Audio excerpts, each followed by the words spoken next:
right, viewers, our top story comes in as the country braces for yet another cyclone, a different coastline this time around. After Taukte, now India is bracing for Cyclone Yas. However, this time around, the eye of the storm would be a different coastline altogether. A high alert has been sounded in West Bengal and Odisha as the cyclone is expected to make landfall on Wednesday. The Met Department has predicted Yas will be a severe cyclonic storm just like Taukte. The cyclone is likely to develop into a very severe storm and hit northern Odisha coastline in the evening of May 25th or the morning of May 26th. Later, it will advance to the West Bengal coastline on Wednesday evening. Cyclone Yas has developed into a deep depression as we speak, and it is moving towards the Odisha coast on the conjunction of Odisha and West Bengal. And it is likely to make landfall sometime on the 26th of May. In view of this, deployments of NDRF teams have been made. 52 teams will be deployed in Odisha. 32 teams were already in place. 20 more teams are on their way. Similarly, 35 teams are already deployed in West Bengal as per the state's demand. কাজে কাল থেকে 48 ঘন্টা continuous আমরা monitoring করব। আজকেও monitoring চলছে এবং আমরা প্রায় 51টা ডিজাস্টার ম্যানেজমেন্ট টিম যারা রেস্কিউ অপারেশন করে তাদের রেডি করেছি। আমরা sufficient stock of relief material already ready রেখেছি ব্লক লেভেলে, যাতে চাইতে না হয় রাজ্যের কাছে। আমাদের control room functional 24/7 at state, district, sub division, municipality এবং ব্লক লেভেল পর্যন্ত করেছি। পাওয়ার রেস্টোরেশন টিম অলরেডি আমরা 1000 টিম রেডি রেখেছি। ইভাকুয়েশন হ্যাজ স্টার্টেড এবং আমাদের টার্গেট হচ্ছে 10 লক্ষ লোককে আমরা যাতে ইভাকুয়েট করে তাদের সঠিক জায়গায় রাখতে পারি। The low pressure area which was building over Bay of Bengal has now already been converted into cyclone. Cyclone Yas has been named, and the Indian Met Department has predicted that it will make landfall on 26th of May between Sagar Island in West Bengal and Paradip in Odisha. The exact location of landfall is yet to know because it will approaching, and it is around 600 kilometers from Digha where I am standing, and these are the conditions of sea. The sea conditions will be extremely rough, predicted by Met Department. Fishermen have already been advised not to venture into the sea. The preparations have already been taken. NDRF team has already been deployed in several areas across the coastal West Bengal and Odisha. Indian Coast Guard is also ready. Teams have been deployed. Indian Navy is on alert. Mamata Banerjee has decided to stay put in Secretariat for 2 days on 25th and 26th to monitor the situation from a control room which has been built in Nobano, the state secretariat.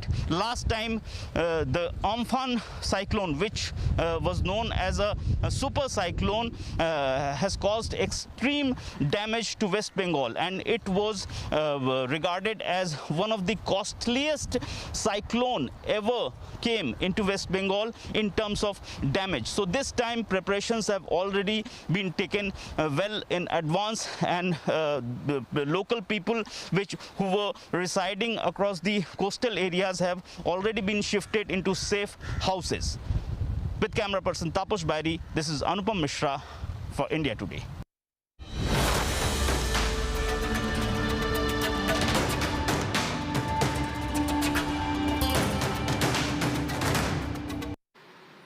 All right, viewers, wrestler Sushil Kumar has finally been arrested. He's going to be stripped off all his titles because he's been arrested for murder. What exactly happened? What went down? Who all were present at that time when that murder took place? That whole chronology tied together by my colleague Arvind Ulpa.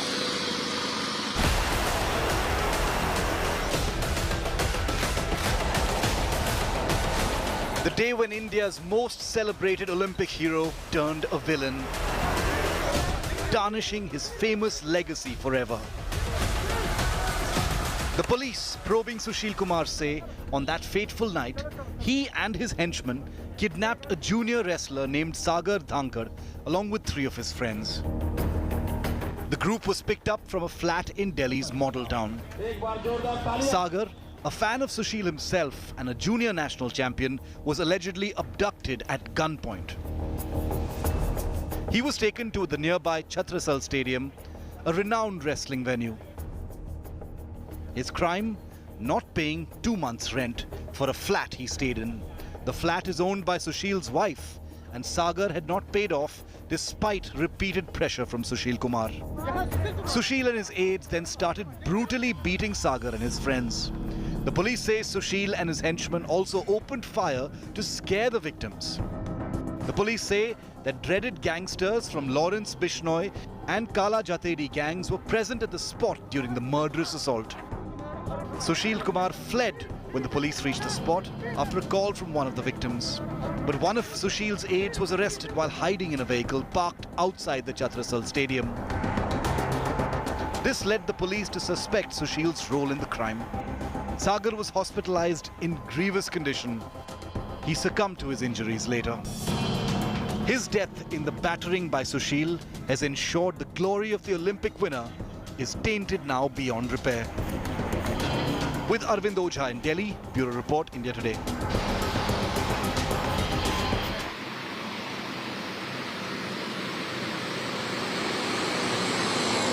All right, viewers, moving on right now, we've heard enough of the black fungus. We know that the medicine for the black fungus is in shortage across the country.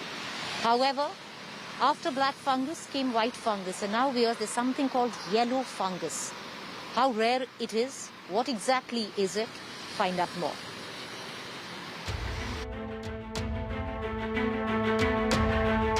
After black and white fungus, risk of yellow fungus now looms large for the COVID infected. A 45-year-old patient in Ghaziabad has now been diagnosed with all 3 fungal infections. कल एक patient मेरे पास आया था संजय नगर से, कुछ sinus बिल्कुल CT scan में normal लग रहे थे, लेकिन जब मैंने एंडोस्कोपी टेस्ट किया तो उसमें मुझे मालूम पड़ा कि उसको 3 तरह का फंगस है, उसको वाइट भी है, उसको ब्लैक भी है, उसको येलो फंगस भी है. इसको एम्फोटेरिसिन इंजेक्शन ठीक कर सकता है, लेकिन ठीक होने के बाद इसका घाव भरने में समय लगता है. Lethargy, weight loss, low appetite are said to be the symptoms of mucoseptics or yellow fungus. Experts call this equally fatal, like in the case of black fungus. And like black fungus, amphotericin B injection is the only treatment for yellow fungus. This private hospital of Ghaziabad is treating 26 patients with black and white fungus. Varanasi too has recorded its first case of white fungus. A 72-year-old patient has lost vision partially after the infection. Yesterday, a patient presented to me who had a history of admission in Delhi hospital post-COVID. He was admitted for 8 days in the month of April and he was discharged on oral steroids. Around 10 days back, he experienced some floaters in front of one of the eye and mild haziness in the vision. On clinical examination, it appeared to me that the whole eye has been infected with fungus. Experts advise to keep the surroundings hygienic, removing old and decaying waste from home and maintaining humidity levels with help of a humidifier to keep these fungal infections at bay. Regular monitoring of blood sugar levels is crucial. Bureau Report, India Today.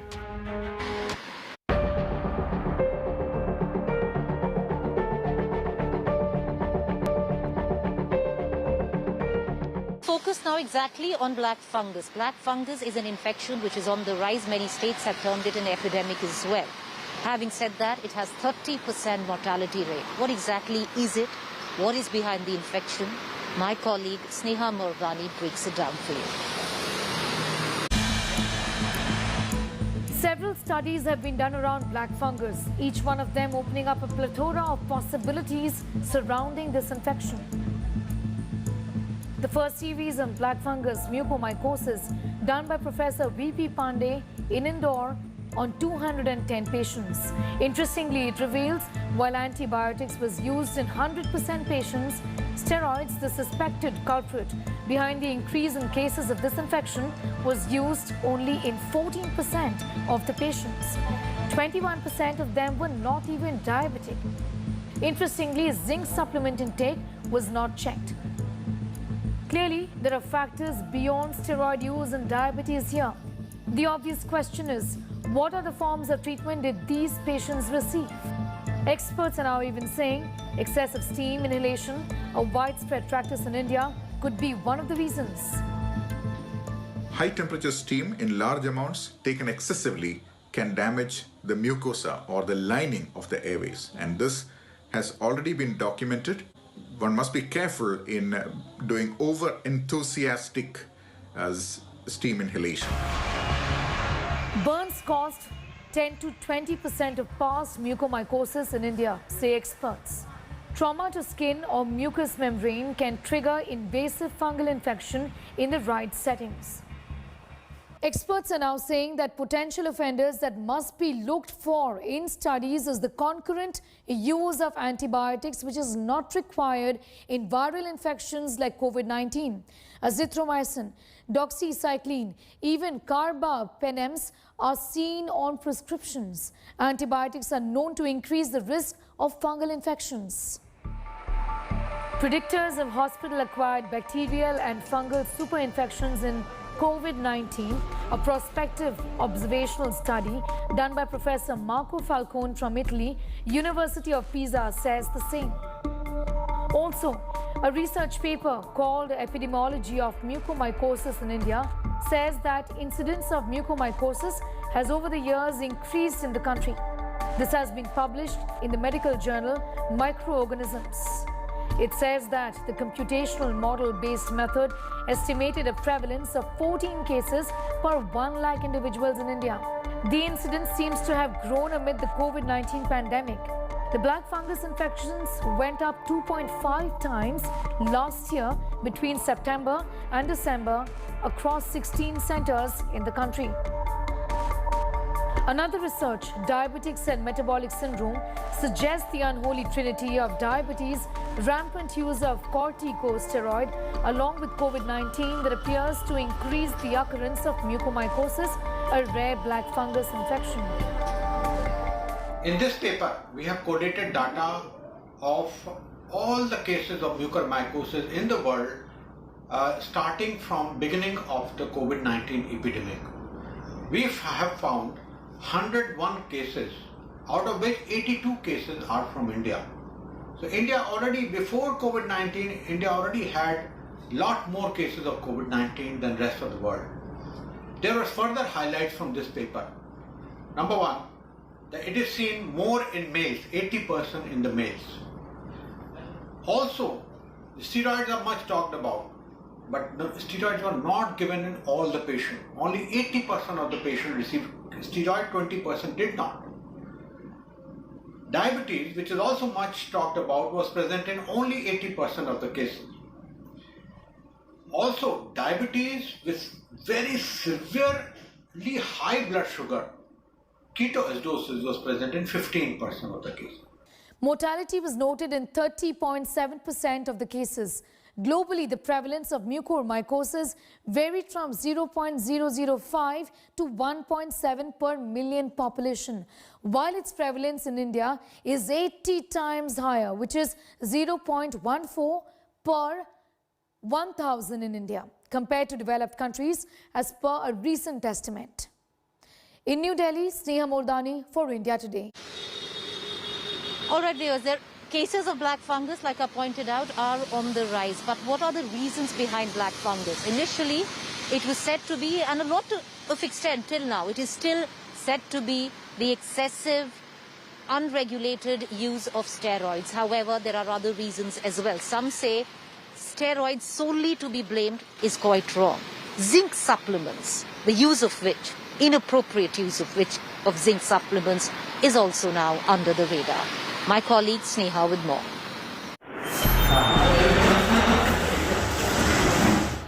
Are hospital infections a huge concern with the growing epidemic of black fungus or mucormycosis cases in India? Yes, says the Union Health Ministry, issuing a detailed set of guidelines directing states to review their preparedness for infection prevention and control in hospitals. Union Health Secretary Rajesh Bhushan has written to states to implement specific actions to ensure infection control in COVID-19 hospitals as per national guidelines for infection and control in healthcare facilities. The ministry has reiterated the need for meticulous adherence to infection prevention and control while managing COVID-19 patients on steroid treatment with comorbidities. Emphasis should be laid on surveillance of healthcare-associated infections with focus on ventilator-associated pneumonia, catheter-associated bloodstream infection, catheter-associated urinary tract infection, surgical site infections and gastrointestinal outbreaks.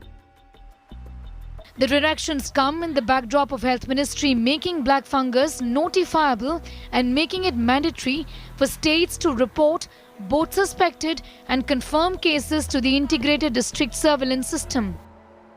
Some of the hypotheses include maybe it is the supply of industrial oxygen which might be the reason.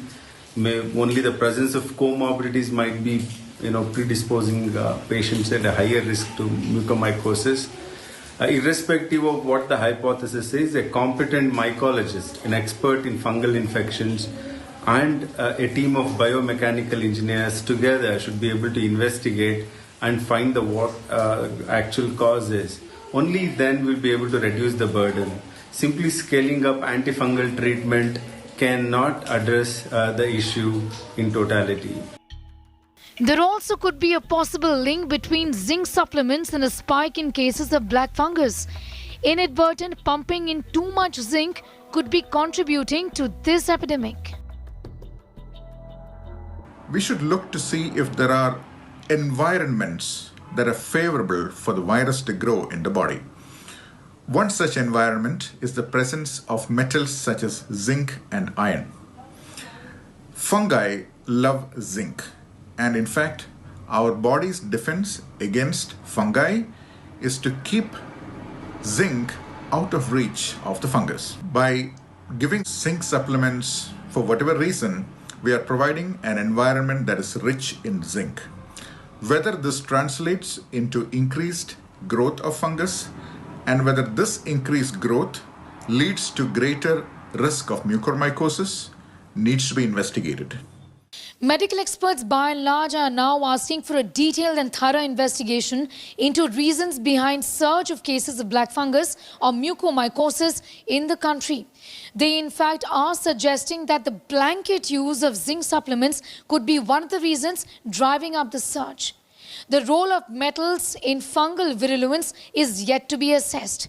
It remains to be seen whether the Indian Council of Medical Research reacts to these suggestions or looks into these suggestions. In New Delhi, Sneha Mordani for India Today.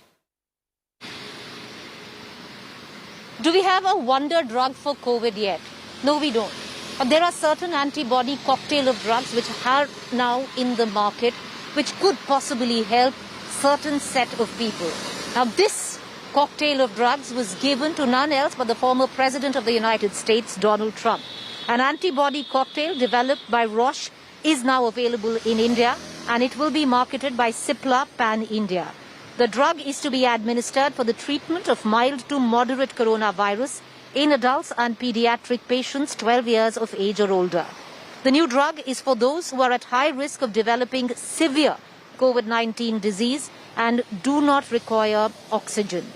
It has been shown to help those high-risk patients before their condition worsens, reducing the risk of hospitalization and fatality by 70% and shortening the duration of symptoms by 4 days. The antibody cocktail is a medical product that can be procured subject to medical prescription by a registered medical practitioner.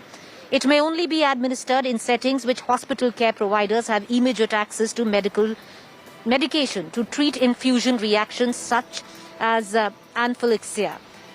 The intravenous administration takes up to 20 to 30 minutes. Patients should be monitored during the infusion and observed for at least 1 hour after the completion of the infusion. Dr. Trehan, was this the treatment used for the then US President Donald Trump? He was back on his feet in less than a week, sir? Yeah, you're right. It's the same. These are known as monoclonal antibodies. These are antibodies made in the lab, and their effectiveness comes from the fact that they actually block the virus. They block the virus from entering the cells of a human being so that they don't get the nutrition to replicate, and also over a period of time their number reduces. So that's the effectiveness of these two monoclonal antibodies. It's called a cocktail because there are two of them. And one is known as casirivimab and the other is known as imdevimab. Now these are mixed just before administration to a patient, and these two act in tandem with each other, and they block different areas so that the virus is unable to enter the cells and get nutrition from the cells and then dies. So that is what the mechanism behind this is, and there is certainly a lot of hope that this has been introduced in India in the middle of this terrible pandemic, and the fact that it may give relief to people who are at a higher risk. So the key factors about this cocktail is that one, it should be administered as soon as you can post detection of that a person is infected with COVID-19. So in other words, if you have an RT-PCR test that is positive, then the best thing to do is within the next 48 to 72 hours, and sooner if possible, to go to a center where this is available and there is experience in administering it, and they have the possible all the facilities to treat a reaction if that may happen, although it is quite rare, that this may help hugely in two things. One is to prevent people from getting very sick. Okay. Also maybe prevent people from needing a hospital bed. And at the end, it will reduce the hospitalization by 3-4 days. And also it is shown evidence that it will reduce the incidence of death. Welcome back, viewers. You're watching our Fact Check segment where we bust certain myths masquerading to be facts on social media platforms and WhatsApp groups. There's an image which is floating about. You might have seen it on many WhatsApp groups of allegedly the New York Times printing a picture of a crocodile crying, saying the Indian Prime Minister cried. The fact check on that, it's false. There was no such picture printed by any newspaper, leave alone the New York Times. With that quick fact check, it's time for us to go into a quick break. Do stay with me. News and updates continue.